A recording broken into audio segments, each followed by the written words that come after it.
our support to them. I am a longtime member of this congregation, and am also part of the worship committee. We are honored to welcome the Reverend Haile Thompson as our special guest minister today, and her sister, Becky. Reverend Thompson has been in our pulpit before, and we have been awed to hear her and her sister Becky as the Thunderbird Sisters. Isn't there one more? Reverend Thompson is a blood member of the Shinnecock Nation, and for the past 50 years has dedicated her work to Native American justice and racial equity. Reverend Thompson graduated from the University of Dubuque Theological Seminary and was ordained by the Presbytery of Western Colorado in 1986, when she became the first Native American woman ordained in the Presbyterian Church, USA.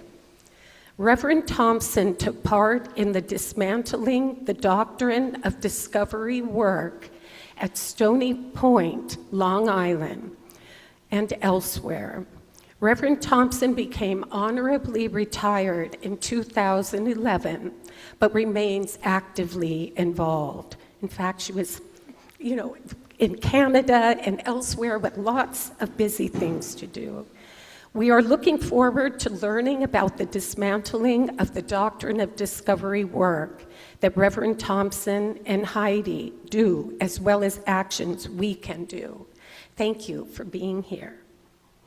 As Unitarian Universalists, we come together and worship each week to honor what is of worth, to celebrate the grace and abundance that surrounds us. We acknowledge our neighbor, the Shinnecock Nation, and their continuing legal battles over ancestral rights, difficulties accessing affordable housing, and conflicts with the town of Southampton over land use and development. We support them in their efforts to maintain their cultural heritage. In this hour, we pause the everyday rush and flow of our lives in reverence and gratitude to connect with what is sacred, to remember our commitments to each other and the world. Whoever you are, whomever you love, wherever you are on your life's journey, whatever your name for the sacred, you are very welcome to bring your full self here. Our musicians today are the Skoldberg and the Thunderbird Sisters. Our host today is Kent Martin at the computer, Monica Sasada on the camera, thank you. Can everybody hear me all right? Okay, great, because we have hearing assisted devices if you need. Now's the time to silence any other devices you have, phones. Whether you are joining us from the meeting house or from your home, we invite you to settle into this sacred hour, free from distractions. Are there any announcements? I believe Carol has an announcement.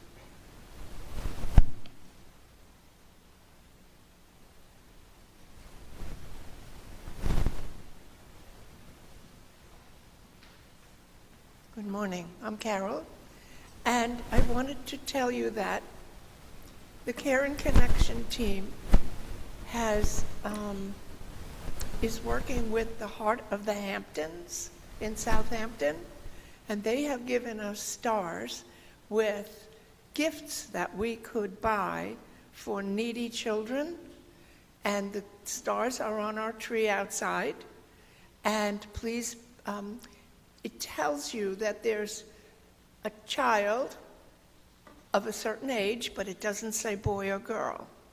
So you buy, if it says a 9-year-old, you buy a gift for a 9-year-old, boy or girl. You don't wrap it. You just put the star on the box. We give the gifts all back to them, and they distribute them out. So please be free to take 1 or 2 stars. Thank you.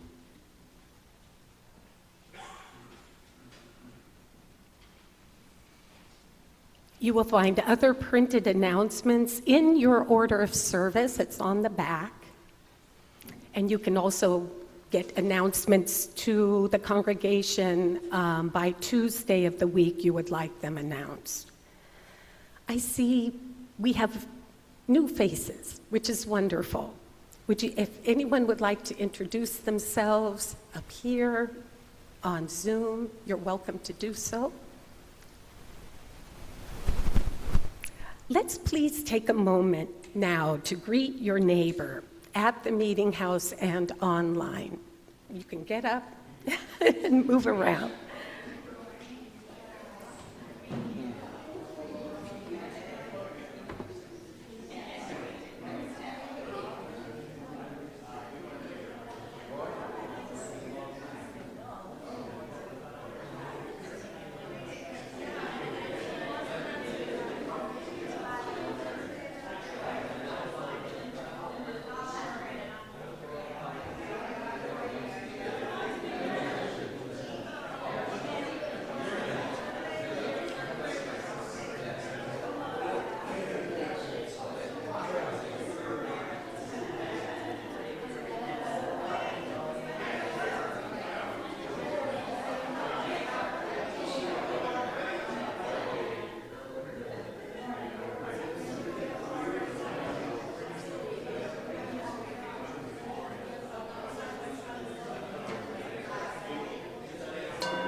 We'll settle down for our chalice lighting.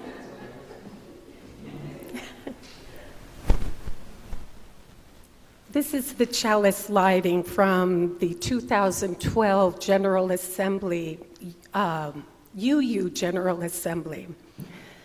We light this chalice to the fire of truth that dismantles systems of oppression, for the wisdom of the indigenous peoples, for the healing of our lands, and for our commitment to a future rooted in justice, equity, and solidarity. Thank you, John.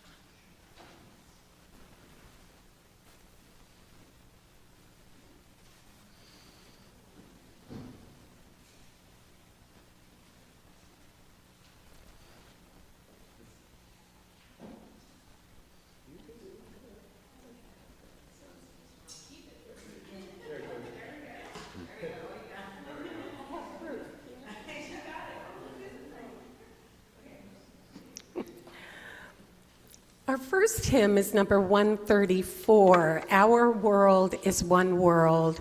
You can rise if you're willing or able. You may stay seated if you'd like.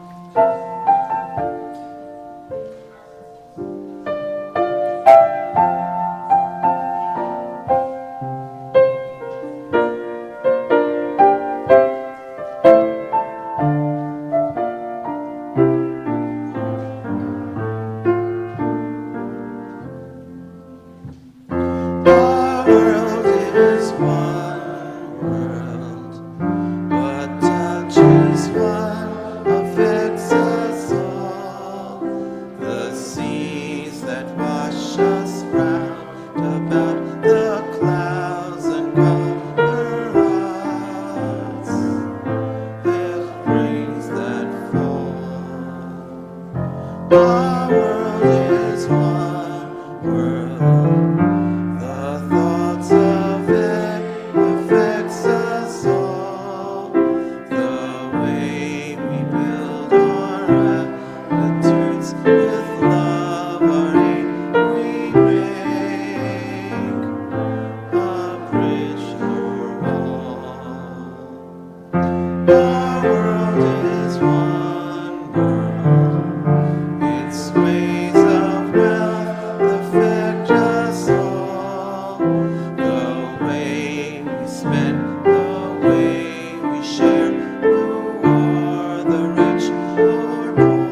was beautiful.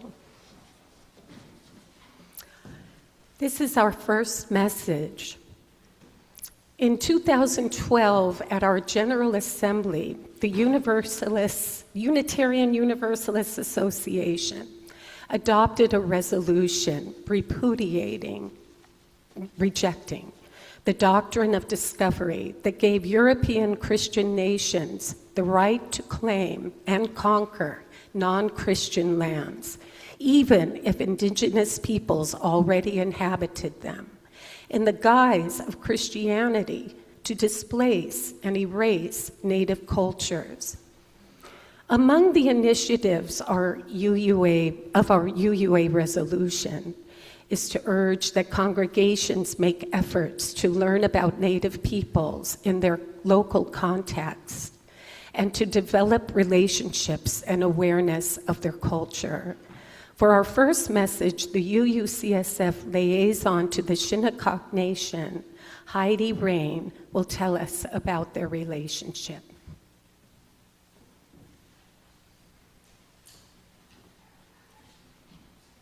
Hello, I want to say I'm honored to speak about my relationship with the Shinnecock, and I am most honored to have a relationship with Shinnecock. As a Jewish child, I was raised to know all about people's suffering in the Holocaust. And growing up in the 60s, I learned from my very liberal parents about the civil rights movement and how, despite the end of slavery, Black people were still suffering from discrimination and worse in present-day America. No one ever said much about the Native Americans, so I only knew about them from Indians on television and about the tribal regalia from Halloween costumes. One summer vacation, we visited Fort Ticonderoga in upstate New York and stopped by an Indian reservation on the way home. There, my parents took a photo of me standing with the Indian chief and his wife. I realized I felt much more comfortable standing with them than I did with my own family. And decades later, on a stop to a Coche de Pueblo in Albuquerque, as a storyteller pop maker spoke about his concept of all my relatives, my son shot me sidelong glances of incredulity that this indigenous stranger was explaining the world the same way that I had spoken about it. When Tom and I lived in Brooklyn, we'd come out here on vacation, and I heard something about the Shinnecock, actual real-life Indians living right here on Long Island, not far from where I grew up in Queens. A couple of years after Tom and I moved out here, I noticed at the Hayground Farmers Market a woman sitting behind packages of native coffee. I went over and introduced myself and met Becky and one of her grandchildren. We talked for a while, and I told her I didn't like the situation between her people and the white people out here. She said she'd call me when she felt the tribe was ready to have allies and suggested to me 2 websites, Indigenous Rising and Idle No More. From them, I learned about Standing Rock, how in the middle of our country, in real time, Native Americans were being persecuted for trying to prevent the construction of a pipeline that threatened the health of the waters they depended upon. Water is life was the slogan. Tom and I had just stood in front of a backhoe in Montauk Beach trying to pause the Army Corps of Engineers' determination to sandbag the beach without an environmental impact statement. Our stand ended with the arrest of the protesters, mostly surf riders, and the destruction of a natural dune. So I was eager to join the Standing Rock protest in any way I could, and became a prayer and keyboard warrior to share the information about what was happening in North Dakota on Facebook, since there was only one program that I know of in September on Lawrence O'Donnell about the situation. I didn't hear anything else on the media anywhere. When that fight ended with the Army Corps of Engineers tearing down the last child camp, allies were advised to take the 8th fire and go to your local waters and protect them. So we joined the Blue Water Task Force, a surf rider group, to monitor various bays and ponds in Southampton, testing for enterococcus, that's fecal matter, which produces nitrogen, which leads to kinds of growths that are very dangerous. Around this time, Becky let us know about Hawthorne Road, where bones had been dug up and discarded in the process of construction. At the time, there was no graves protection law in just 4 states, including New York, so there was no legal necessity to test the bones and see if they were indeed of indigenous ancestry. Shinnecock burial mounds are all over Long Island, where the Shinnecock people have lived for 10,000 years or more until they were driven to inhabit just a small swampy area of their territory known as the Neck, mistakenly called a reservation. It's not a reservation. It's a swampy area that is what is left of their territory when the rest was stolen 400 years ago from the same colonists who they welcomed, befriended, and taught how to survive in this climate. Tom and I grew more active, coming to protests and standing alongside our Shinnecock neighbors, bearing signs to educate the rest of Southampton about the sacred nature of this land, and demanding that any bones uncovered during construction were indeed tested to see if they were of indigenous origins, and if so, that their graves be protected. We were privileged to attend one of the first meetings of the Graves Protection Committee with the CPF, the Community Preservation Fund, when they promised they would help the Shinnecock reclaim some of the land they wanted back, not as owners. Land is a relative, as connected to the indigenous as they are to each other, but as protectors, to stand with the land as we do with members of our family. We spoke up at Southampton town meetings, along with many others, to demand graves protection for all the people in the town, and finally the law was passed. New York State was soon to follow. Aside from acting as allies, we also came to know many of the Shinnecock people. I first met Bianca at a Scarlet Rose in Sag Harbor when she worked there, and I used to get manicures.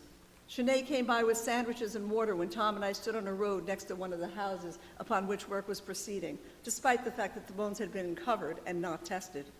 My friendship with Jennifer began at the People's Supper, years back when we were invited to enjoy an indigenous meal and then sat at a table with 8 other allies to learn from one Shinnecock warrior seated with us about what it was like to grow up Shinnecock in Southampton.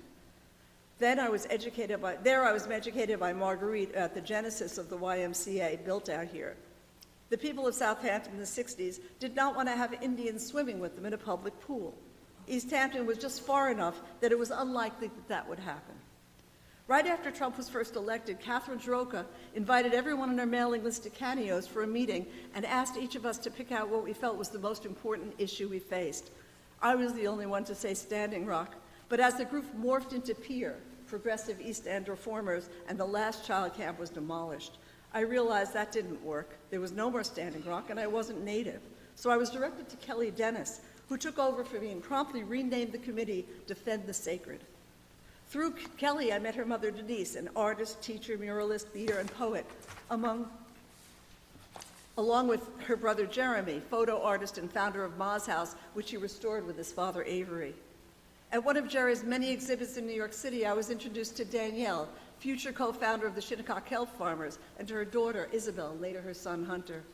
I went to Shane's lecture in Bridgehampton on the history of the Shinnecock following the publication of his book, Good Neighbors. Josephine Smith once walked clear across the community hall during a dinner to personally deliver me a piece of her delicious, freshly made fry bread. At a car wash just before Trump's re-election, I recognized Wayne from various events we'd attended on the res, and we spoke about how excited we were for Kamala to become our president. To the Shinnecock, being part of nature is part of them, including the land. I've been not only gifted with this deeper sense of connection with everything, but I feel I need to stand with them not only because I embrace this worldview, but because I care about them. They're my friends, and they need to be given back what is theirs, their land back. On one water day some years ago, Tom and I stood at a booth in the community hall in the res, speaking about and distributing flyers about the Woolwater Task Force. At some point there was drumming, and everyone began to gather at one corner of the large space. Then there was chanting and singing and prayer. Someone lit a pipe and passed it around. I felt I was becoming part of something really important, really true. I've never felt more spiritually connected with any group of people than I did that day, and I want to stay that way. And I want to let everybody know it's possible to be that way. It's possible to have that. And that is what the Shinnecock are inviting us to have, to do, to be. Aho.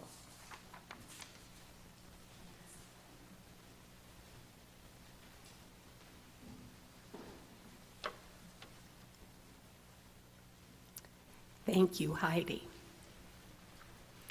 Please join together to sing hymn number 123, Spirit of Life.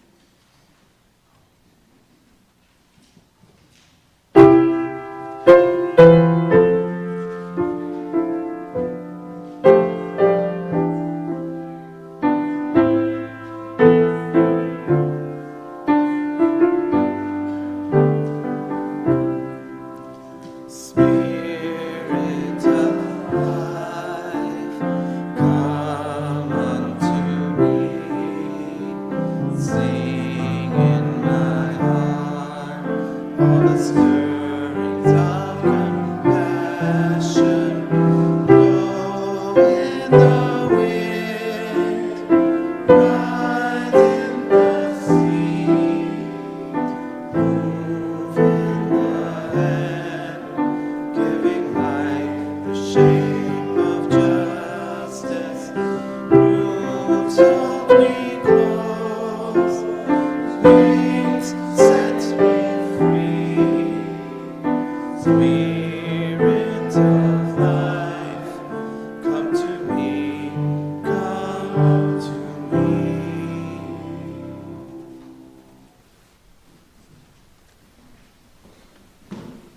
words by Reverend Mark Ward, UU Congregation of Asheville, North Carolina, in his sermon, The Hubris of Discovery, on October 10, 2016. As our nation heads into Thanksgiving, today I invite us to consider what it would mean to be agents of healing one of the oldest and deepest wounds of this nation, one that centuries after it was first inflicted continues to be aggravated even today, a wound summed up in the word discovery. Discovery, what an exciting word. Isn't that what goes so many of us in our work?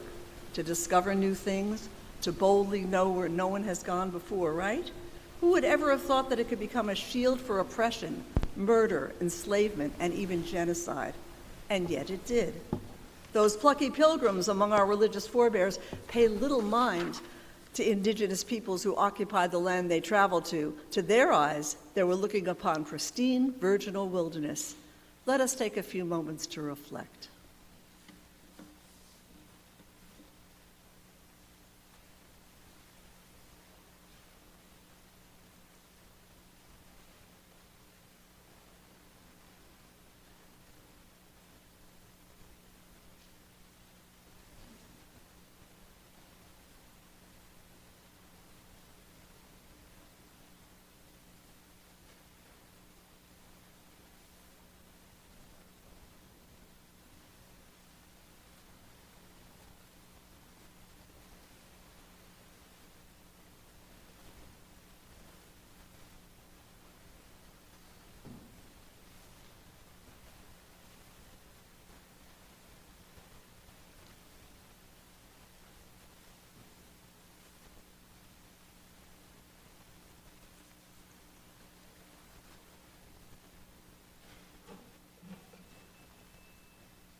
Our upcoming section is joys and concerns.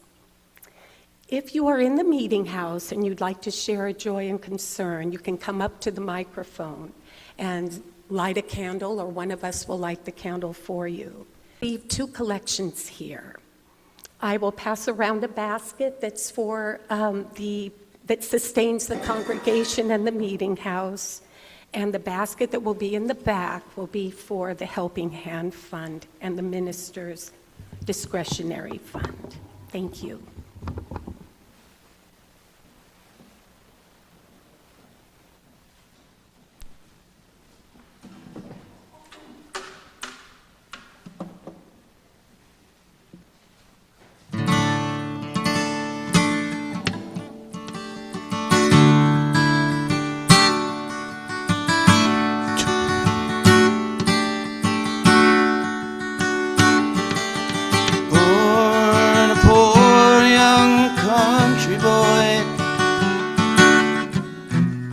Mother Nature's son.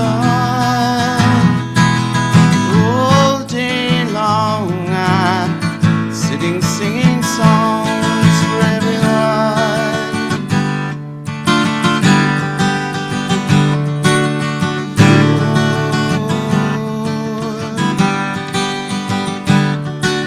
Sit beside a mountain stream, see her waters rise,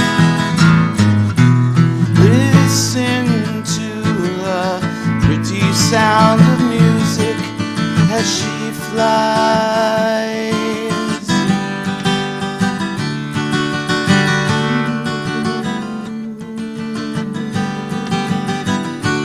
Da da da dun dun dun da da da da.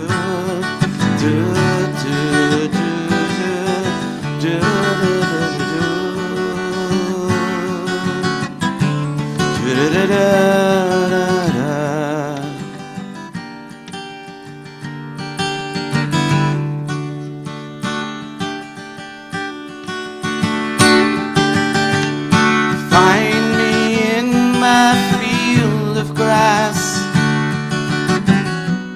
Mother Nature's son.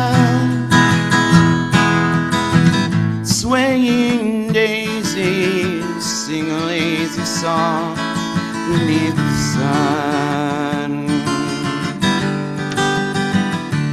Do do do do do do do do do do do do do da da da da da.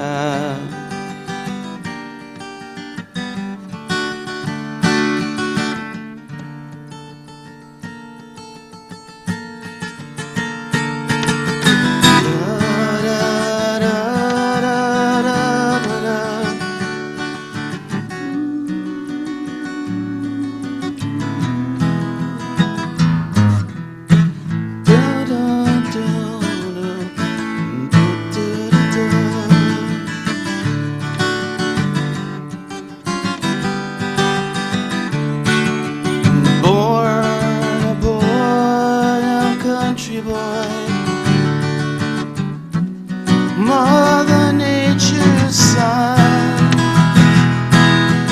All day long I'm sitting singing songs for everyone. Da da da da do do do do do do do do do do do. Da da da da.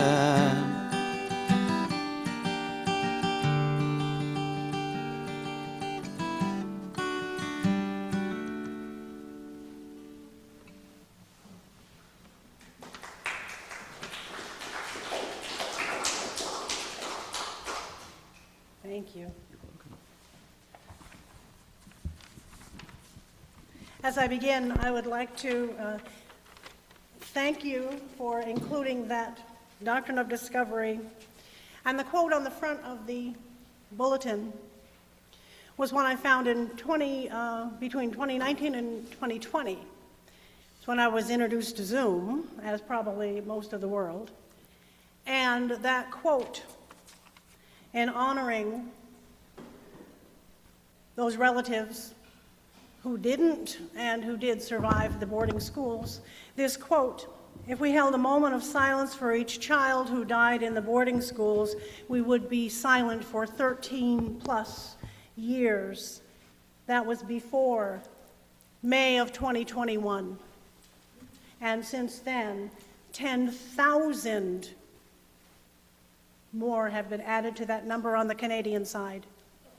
And the US is not even brave enough to begin counting. And as I sit next to Becky, her stepdad was a survivor of Thomas Indian School. And when we're together, we have to make sure that we're sharing all of the things. And so I begin with today being November 9th. Today has been in my mind because I've been told the women I can't speak all summer, but I will be with you in November on the 9th. But today also, Wonksis, Christopher Daniel Bowers, was born in 1988. What does that have to do with the Doctrine of Discovery? Well, it has to do with the utterly human state in which we find ourselves. We're all in this human state, whether we are friend or foe, whether we are related by culture or spirit or physical ties. The birthday of Chris, whom I called Chris Man, has to do with the Shinnecock Nation of Indians, and it has to do with the pathway through from ancient times to today, that our sacred hills and sacred waters, our plant and winged and four-legged and two-legged relatives have shared in this place for 13,000 years until we find ourselves in this place, in this moment, constituting a new community, sitting together, singing together, meditating together, sharing joys and concerns, and looking for whatever we might find or create to make tomorrow better and brighter and safer than today. We are joined, as all of humankind is joined, in the celebrations of birth, in the realities of life, and in death. And my nephew, Chris Mann, died of a drug overdose in 2017.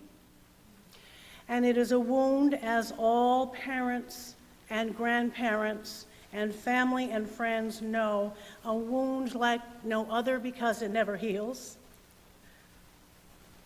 But we can face these human experiences if we can touch our own and others' emotions, touch our own and others' sense of loss.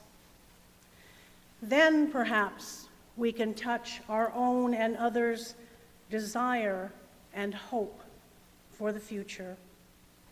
We must put aside any obstacles that might prevent us from feeling or owning our feelings, that might keep us from knowing that the person 2 chairs over from us today, or that person back home, or that person at work, or even that person sitting right next to you, knows the depths of grief. And we're here to acknowledge that in meaningful ways on Sunday morning, it is no accident that we find ourselves here together. The Doctrine of Discovery, also called the Christian Doctrine of Discovery because it is Christian doctrine, or the Doctrine of Christian Discovery, is a set of legal principles that governed the European colonizing powers, particularly regarding the administration of indigenous lands. It is the primary legal precedent that still controls Native affairs and rights. The Doctrine of Discovery is an international law formulated in the 15th and 16th centuries. From a theological perspective, the legal and political role of the Doctrine of Discovery is rooted in a dysfunctional theological imagination that shaped European colonial settlers' worldview. In 1452, Pope Nicholas V issued a papal bull which initiated the first set of documents that the world would now know as the Doctrine of Discovery. The Pope decreed and gave permission to King Alfonso V of Portugal to invade, search out, capture, vanquish, and subdue wheresoever placed, and the kingdoms, dukedoms, principalities, dominions, and possessions, movable and immovable, whatsoever held and possessed by them, and to reduce their persons to perpetual slavery, and to apply and appropriate to himself and his successors the kingdoms, dukedoms, counties, principalities, dominions, possessions, and goods, and to convert them to his and their use and profit." Close quote. This papal bull, a declaration of the Pope, is a papal bull. This papal bull intentionally used language that identified those outside the European Christian world, and non-Europeans were then others. The Portuguese took these ecclesial statements to heart and right away perpetuated the kidnap, the imprisonment, the sale of human beings from the African continent to European and American continents. And so-called Christian rulers, these kings and explorers, had power endowed to them by the church to take possessions of the other, and grounded in a contrived spiritual and theological framework, these European rulers diminished and demonized non-Europeans. They would vanquish peoples and habitations and bring to the bosom of the Christian faith these enemies of Christ and the life-giving cross to be redeemed for a pious purpose. You can hardly say that without wanting to spit. And 1493, Pope Alexander VI issued a papal bull granting Ferdinand and Isabella validation for European conquest, that the Christian religion be exalted and be everywhere increased and spread, that the health of souls be cared for, and that barbarous nations be overthrown and be brought to the faith itself.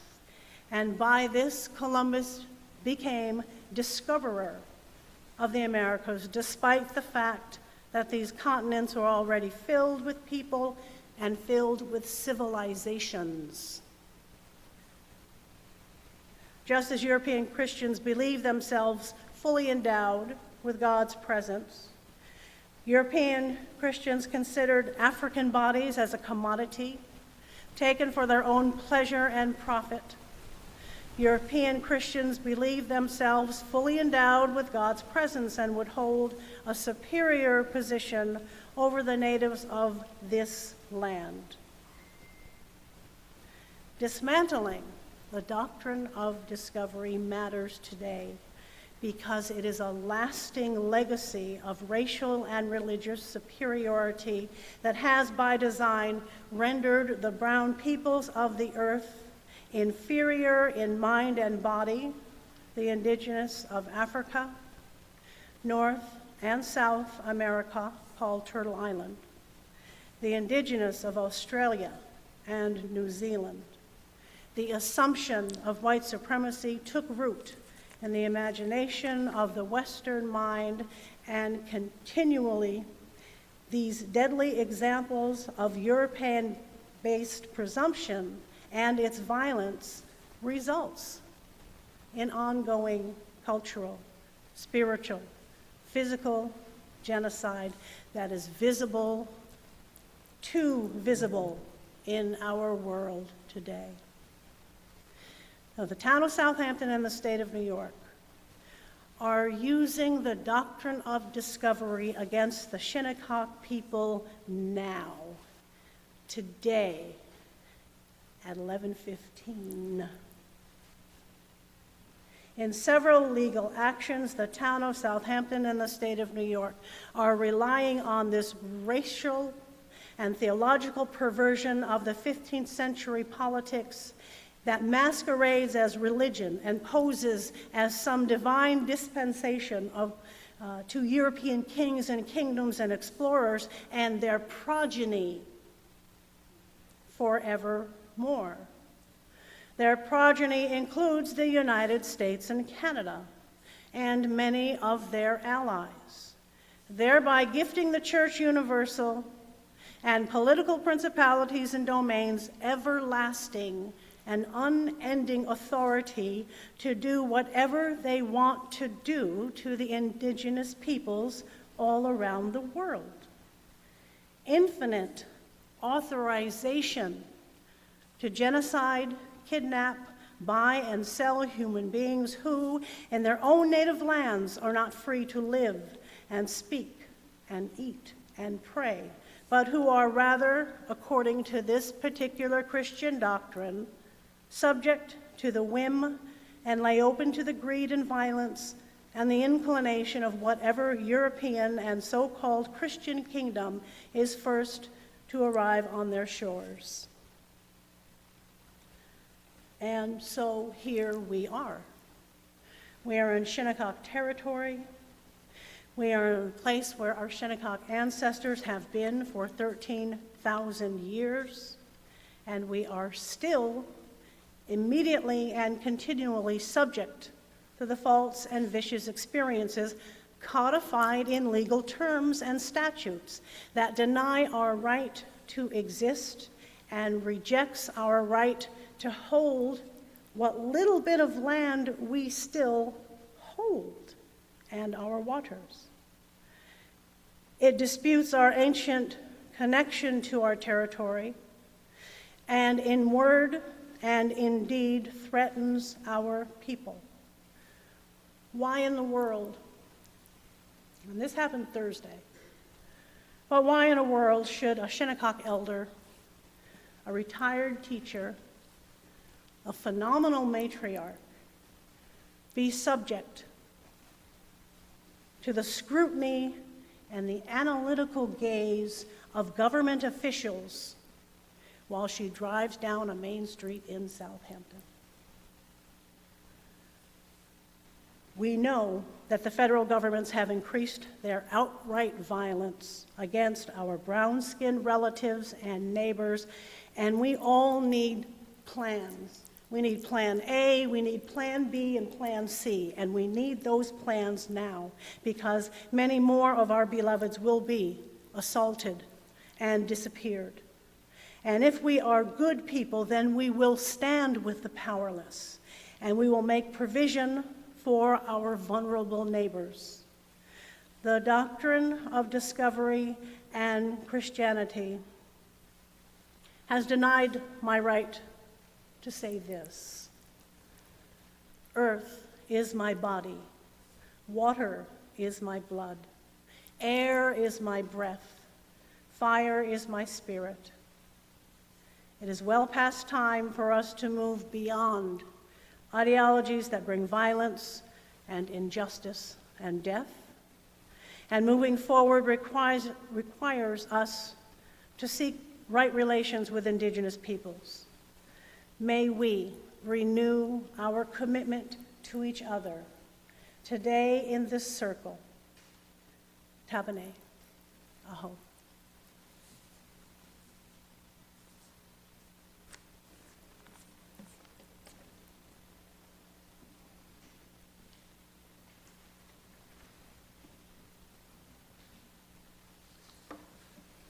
Thank you.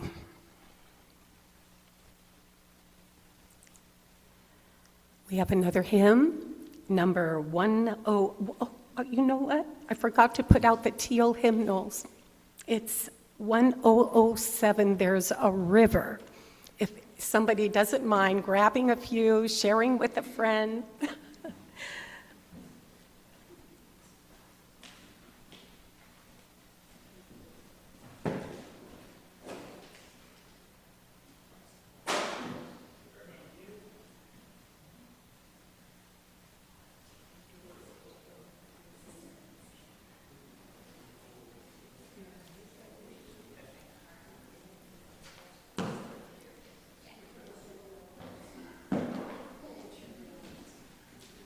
Thank you. Rise if you're willing or able.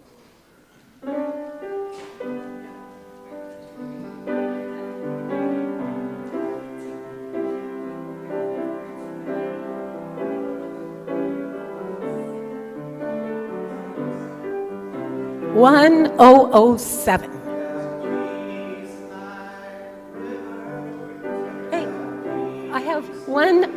I'm sorry. I have 1007. Unless I like the other one though. Oh, you know, I probably made a typo. Let's try, are you okay with 1007? Sure. There's a river flowing in my soul. Yeah. I know. Thank you. Nothing like a good musician. I like any hymn with a river. Yeah.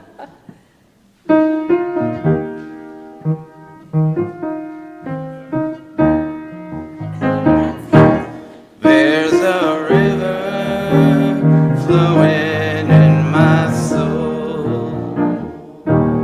There's a river flowing in my soul, and it's telling me that I'm just somebody. There's a river flowing in my soul. There's a river flowing in my heart. There's a river flowing in my heart.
now receive our benediction.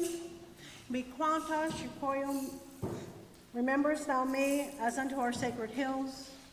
Masakit Moon Sumana Wiquanana Susnipi, our land is truly blessed by the great God of nature. We offer words spoken and words in song to bless your feet as your moccasins leave this place.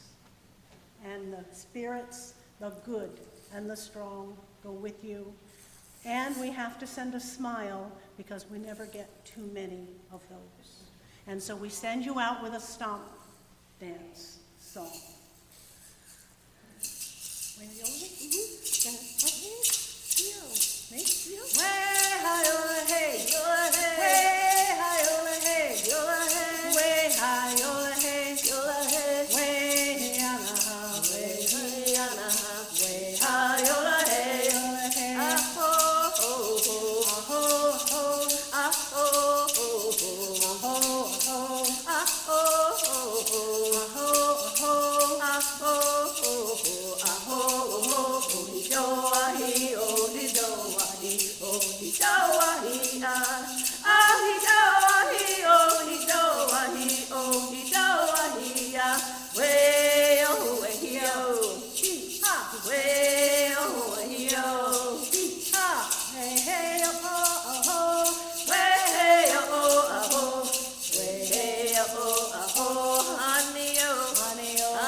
Please join us after the postlude for fellowship and light refreshments in our fellowship hall.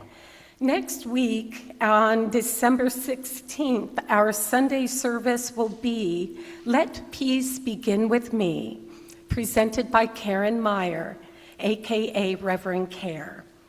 On Thursday, November 20th, from 7 to 8 p.m., the Whalers Church in Sag Harbor will be hosting an interfaith Thanksgiving service. We thank you so much for joining us. We'll extinguish the flame next, and then we will listen to the closing song. In unison, so the extinguishing the flame is printed in your order of service that we will say in unison. We extinguish this flame, but not the light of wisdom, the warmth of community, or the fire of commitment. These we carry in our hearts until we are together.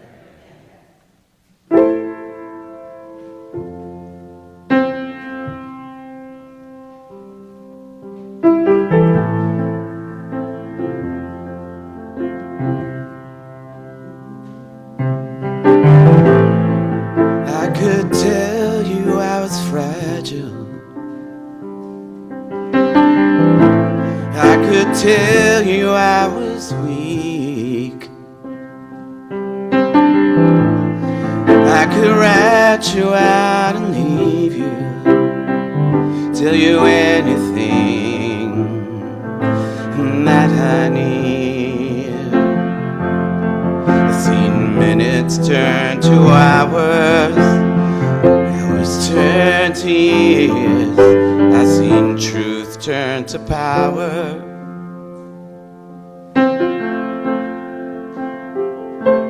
If you could see me the way I see you, if you could feel me the way I feel you, you'd be a believer, you'd be a believer.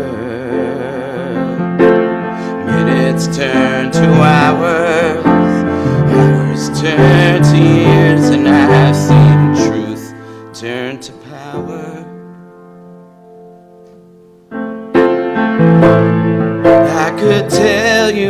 is ageless, but I know you'll see the light. I could tell you I'm immune to everything, but that's a lie. Dust don't turn to flowers, skies don't disappear. I've seen truth turn to power.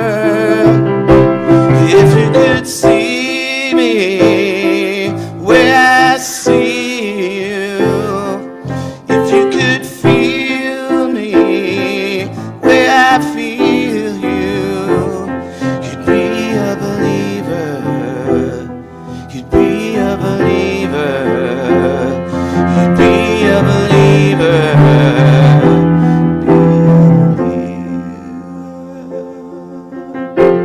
Hard to keep going on. Said it's hard to keep going on. It's hard to keep going on. If you could see me the way I see you, if you could feel the way I feel you, you'd be a believer, you'd be a believer, you'd be a believer, you'd be a believer, you'd be a believer.